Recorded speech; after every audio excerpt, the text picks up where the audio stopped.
Dear audience friends, welcome to my channel.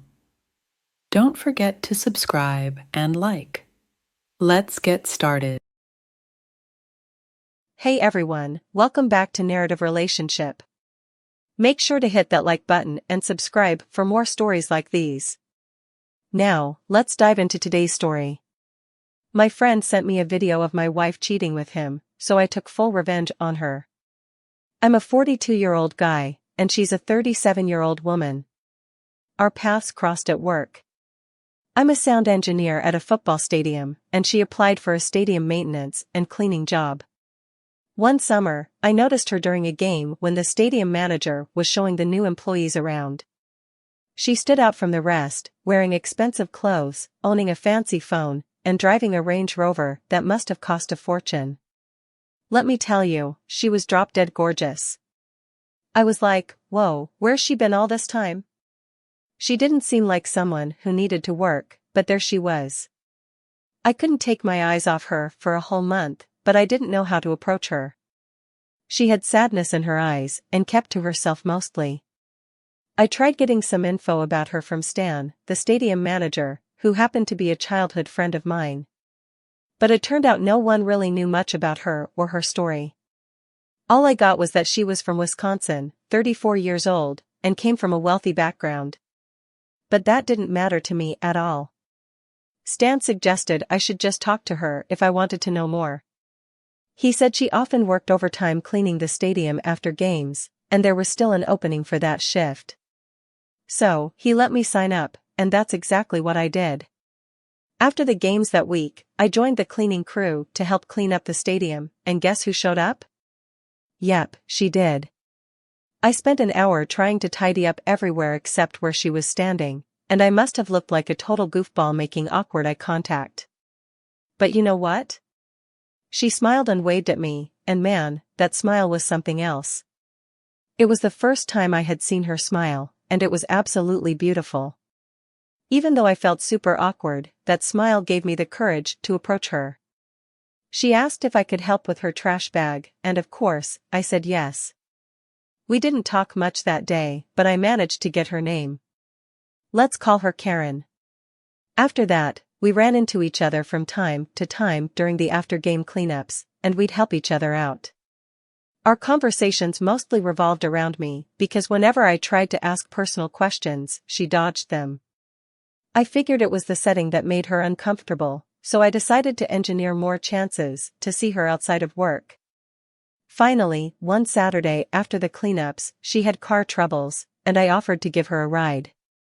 At first, she declined, saying she'd wait for a taxi. But when I drove out of the premise and saw her still waiting, we both laughed. That's when I offered her a ride again, and this time, she accepted.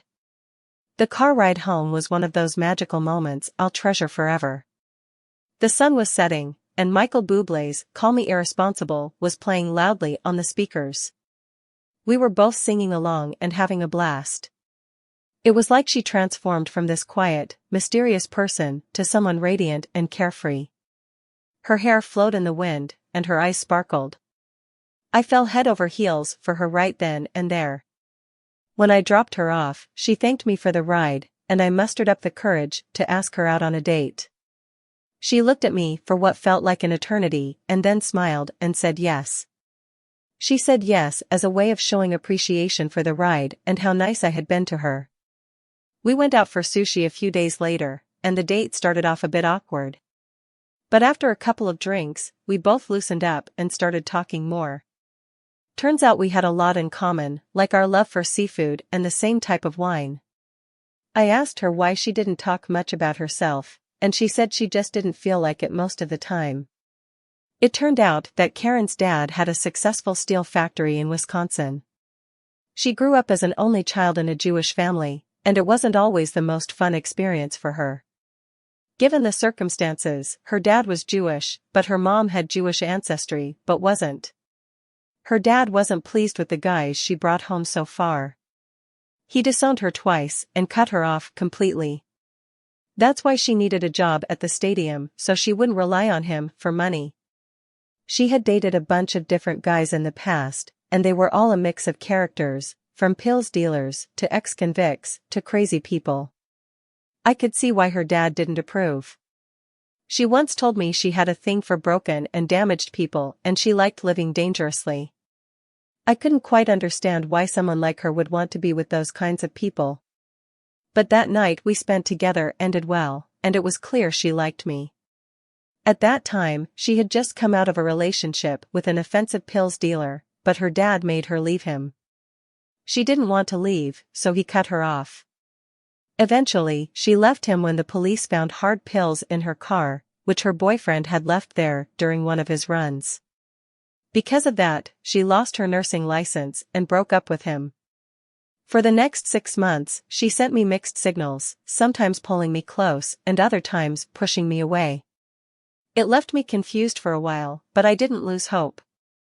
We flirted for over a year before I saw enough positive response to pursue her more seriously. She asked me to help her pack up her things for the move to a place not too far from mine. She was struggling with rent and cash, so she had to sell her Range Rover to afford the new place. I suggested she should try to make up with her dad, and she agreed, but on one condition: I had to come along to a family function. We talked in the parking lot, and she gave me a hug that felt incredible. I wanted more of that kind of contact, and she seemed to feel the same way. However, she kept herself distant for the next week, and our courtship seemed to take forever. After a few months, she invited me to go with her to Wisconsin for a family party. The drive was long, but we made it there. She introduced me to her mom and dad as her boyfriend, which surprised me, but I didn't mind. Her dad and I got along pretty well. He was a bit overly protective, but not too bad. We both bonded over being die-hard Mets fans, which gave us a lot to talk about. I guess he was just relieved that I wasn't some pills dealer or ex-convict. We respected each other, and when he asked about my plans for his daughter, I smiled and said I intended to marry her. He was pleased with my answer. The dinner went well, and we drove back home. While in the car, she casually remarked, "I guess we're going out now," and I took the opportunity to officially ask her out. She kissed me and said yes. We started dating, and a few months later, I moved in with her. Our life together was perfect, and we were really happy. A year later, I proposed, and we got married at a small country club in Wisconsin. The following years were pure bliss. She worked hard to get her nursing license reinstated, and after some struggles, she succeeded. We had discussed starting a family, and life seemed great. However, as time went on, we started facing issues, especially related to money. She had grown up in a privileged environment, and though she claimed money wasn't important when we were dating, her spending habits said otherwise. She constantly bought expensive branded bags, and her parents always seemed to need money from her. It bothered me, and I tried talking to them about it. Her dad understood where I was coming from, but her mom didn't quite get it. We had a major fight when I confronted her parents about giving her money, and she got furious, accusing me of embarrassing her. From there, things went downhill as other bad habits started showing up. She became irresponsible, partying and staying out late like a college girl, drinking and having a blast whenever she could. Her dad's influence at the hospital where she worked gave her special treatment, so she showed up whenever she pleased. The chief nursing officer had complained about her countless times, warning that if she kept it up, she'd be fired. We fought a lot about her behavior. I tried to tell her that she was now a wife and soon to be a mother, and she needed to be responsible, but she just told me to go to hell and that she was only accountable to herself. Eventually, she did get fired, but it didn't seem to bother her at all. Her mom continued to spoil her, ignoring everything I said, claiming that Karen was delicate and not used to suffering. I couldn't understand that. Some days she'd come home late, and on one occasion, she didn't come home at all. I had to go out at 3 a.m. to look for her, and her friends were surprised she wasn't home as they had put her in a cab before leaving. Turns out she hailed a cab and went back to the club after her friends left, wanting to continue partying. When I got to the club, I saw her in the parking lot with a big guy in an inappropriate situation, and it drove me crazy with anger. I rushed at him, and we ended up in a scuffle, exchanging a few blows until the club's security intervened. Thank goodness they did, because the guy had a knife, and he could have seriously hurt me with it. I got a few injuries in the process. Karen just watched and cried, begging us to stop. When we got home, I was furious and shaken. I couldn't handle the first aid for my wounds. I wanted her to leave, but she begged and promised to change. The sight of blood and injury seemed to get to her, and she felt remorseful and guilty. She stayed with me the whole week, and we had long talks. I suggested she see a therapist or counselor to work through her issues, and she agreed. She had a tough childhood and teenage years, neglected by her parents who only showered her with gifts and money instead of their time.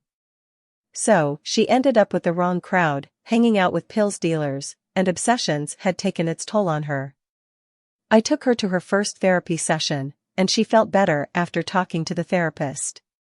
I went with her to 3 more therapy sessions, and overall, her mood improved, and she seemed to have more control now. I talked to her parents about her situation and what happened at the club the other day and the fact that she started seeing a therapist. Her mom blamed everything on me, but her dad understood. She kept improving, quit smoking, came home early, and was thinking about going back to work. Things were good for a few weeks, but then she started slipping again. She'd be on her phone all day, texting, and when I tried to talk to her, she'd say I was boring or annoying her. Whenever I brought up her phone use, she'd counter by saying I wanted her to stay home and go out less. We fought a lot, and I was getting fed up. One day, I decided to surprise her and pick her up from her appointment. When she came out, she was holding hands and laughing with a man I'd never seen before. She introduced him as Charlie, saying they both had therapy appointments and met in therapy. During the car ride home, I asked her about holding Charlie's hand like that, and she brushed it off, saying I didn't need to worry because Charlie wasn't straight.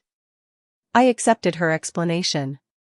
Things were okay for a while, but one day she went to her therapist, and I left for work. While I was at work, a buddy of mine who works as a sports camera operator called me and asked about Karen. He seemed a bit odd and asked where she was. I told him she was at her therapist's office. He said he had a video to show me and didn't want me to freak out, but it was already too late, as I was already freaking out. He sent me a video on WhatsApp. In the middle of the game, he had captured my wife in a hat holding hands and kissing a man I recognized as Charlie, the same Charlie she claimed wasn't straight.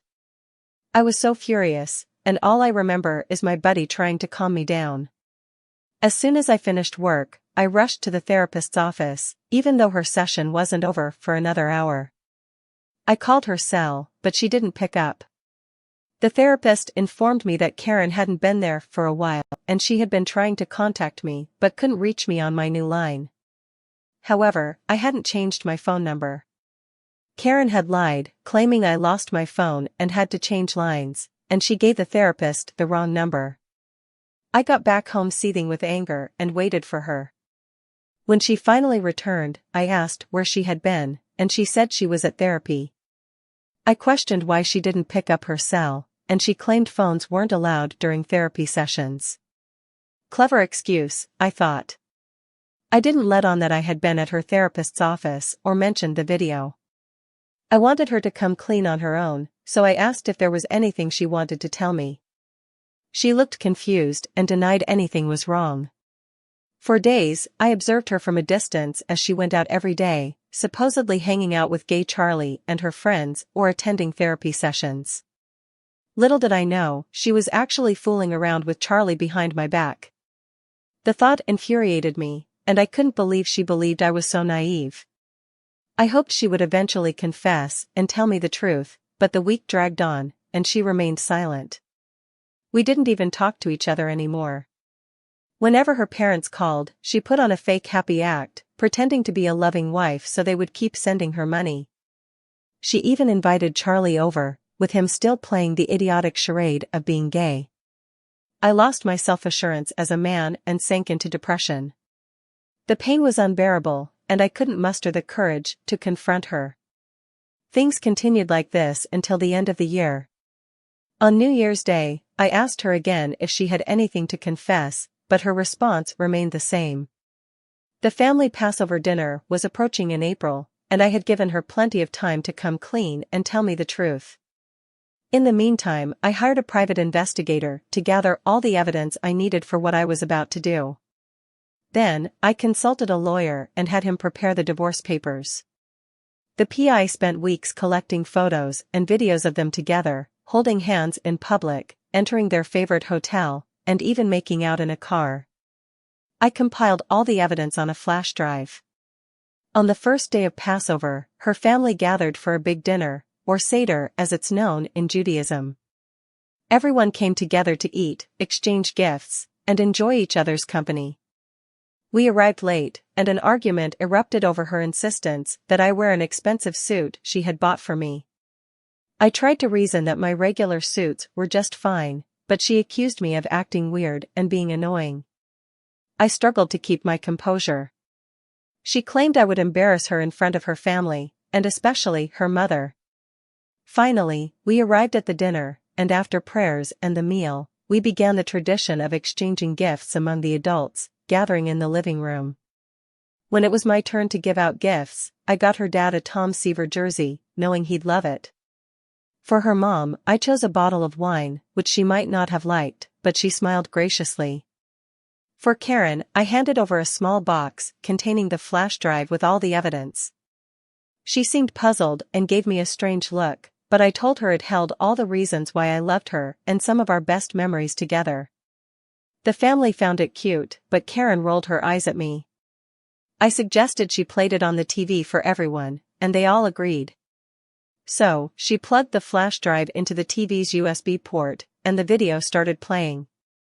As the pictures began to reveal the truth, everyone was silent.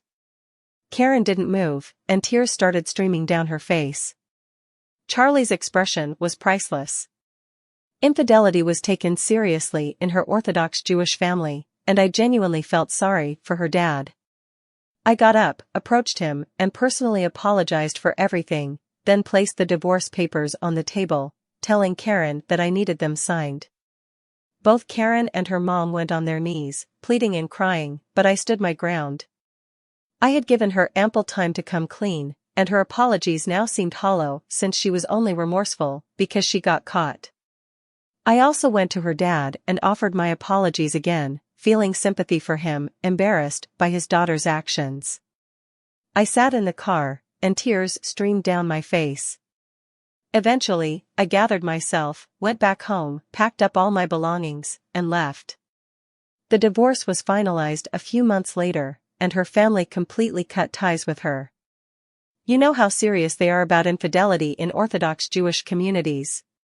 Her mother occasionally texts me, calling me a monster for supposedly ruining her daughter's life, but I've moved on and found happiness. Sometimes I miss her, but she's the one who caused all this pain between us.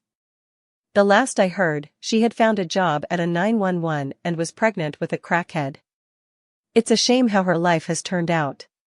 Despite everything, I still keep in touch with her dad. We've become good friends over time.